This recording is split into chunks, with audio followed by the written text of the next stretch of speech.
what a vendor managed inventory is that we go in and we take care of the inventory for them. We order stuff based on mins and maxes. They don't have to be concerned about anything. We do it for them.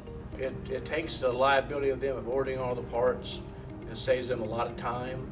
They don't have to issue out parts, take it through the computer. They don't have to do any inventory. It saves them on doing cycle counts. There's a lot to the VMI that saves the customer a lot of time and money. You know what, when you have thousands of parts in a storeroom warehouse, you know, it's hard to take care of everything. And that's where we come in and we take that liability away from them. We can do PT, we can do electrical, motors, gearboxes, couplings, seals.